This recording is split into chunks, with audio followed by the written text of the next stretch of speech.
वासना अतृप्ति का सूत्र है। एक बहुत ही पुरानी कहानी है। एक आदमी ने परमात्मा की बड़ी प्रार्थना पूजा की। परमात्मा प्रसन्न हुआ।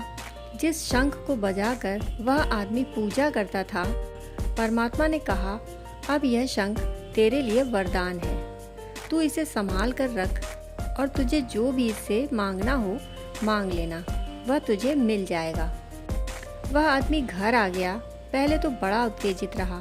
घर आते ही दरवाजे बंद करके उसने शंख से कहा कि एक महल मिल जाए। महल मिल गया। फिर उसने कहा घर में हीरे बरस जाएं। हीरे भी बरस गए। एक सुंदर स्त्री आ जाए। सुंदर स्त्री आ गई। फिर धीरे धीरे जब सभी कुछ होने लगा तो वह बड़ा निराश हो गया। कुछ बचा ही नहीं करने को, आशा करने को कुछ बचा ही नहीं। वह जो आशा का आकाश टंगा था बिल्कुल गिर गया। ऐसा लगा अब जो कहे वही हो जाता है। वह आदमी बड़ी मुश्किल में पड़ गया। आदमी आशा में जीने वाला था, सत्य में तो जी नहीं सकता था। अब जो शंख था वह हर चीज को सत्य बना देता था, सपने को भी सत्य बना देता था। वह बड़ी मुश्किल में पड़ गया। बड़ी ऊब होने लगी। सबसे सुंदर स्त्री भी ऊब देने लगी। हीरे जवाहरात पड़े रहते, कौन संभाले, क्या करे। महल बड़ा था, सब कुछ था, जो चाहता था वह उसी वक्त हो जाता था। एक दिन एक सन्यासी घर में मेहमान हुआ। रात में उस सन्यासी ने कहा, मेरे पास भी एक शंख है। यह शंख तो बड़ा ही अद्भुत है। इससे तुम मांगो 10,000। यह फौरन कहता है 10,000 क्या करोगे, 20,000 ले लो। यह बड़ा ही अद्भुत शंख है। वह आदमी बड़ा उत्सुक हुआ उस शंख से, क्योंकि उसकी तो आशा मर गई थी। वह जो शंख उसके पास था यथार्थ था। वह हर चीज को सत्य बना देता। उसकी आशा मर गई थी। उसने कहा, एक शंख मेरे पास भी है जिससे मैं बड़ा ऊब गया हूँ। ऐसा करते हैं, हम शंख बदल लेते हैं। शंख बदल लिए गए। वह सन्यासी आया ही था शंख बदलने को। सन्यासी को हिमालय पर रहना है, उसको गृहस्थ के घर आने की क्या जरूरत थी। कुछ है गृहस्थ के पास जो उसके पास नहीं है, वह उसे ही लेने तो आया था। सन्यासी शंख लेकर चलता बना। अब उस आदमी ने अपना नया शंख रखा। फिर उसने बड़े ही उत्साह से कहा, मुझे 10 करोड़ रुपए दे दे। शंख ने कहा, 10 करोड़ में क्या होगा, 20 करोड़ ले ले। आदमी बड़ा ही प्रसन्न हुआ कि यह है शंख।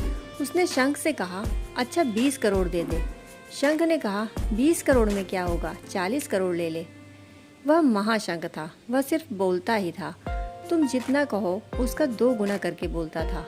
थोड़ी देर बाद आदमी ने अपनी छाती पीट ली कि यह तो गड़बड़ हो गई। यह शंख तो देता कुछ भी नहीं। आदमी कहता 50 मंजिल का मकान दे दो, वह कहता क्या करोगे, 100 मंजिल का ले लो। तुम कहो 100, वह कहता 200। वह शंख आशा का शंख था। वह कामना और तृष्णा का शंख था। तृष्णा दुष्कर है, वह कभी भरती नहीं। तुम जो मांगो उससे 2 गुना सपना दिखाती है। आदमी कहता है एक स्वर्ग, 2 स्वर्ग ले लो।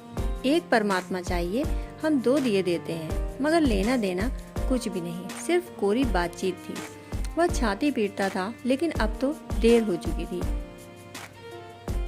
हमने भी जीवन के यथार्थ को छोड़कर आशा का शंख पकड़ लिया है। जीवन का यथार्थ तो देने को तैयार है वह सब, जिससे हमारी तृप्ति हो सकती है, लेकिन हमारी आशा मानने को राजी नहीं। और ज्यादा और ज्यादा।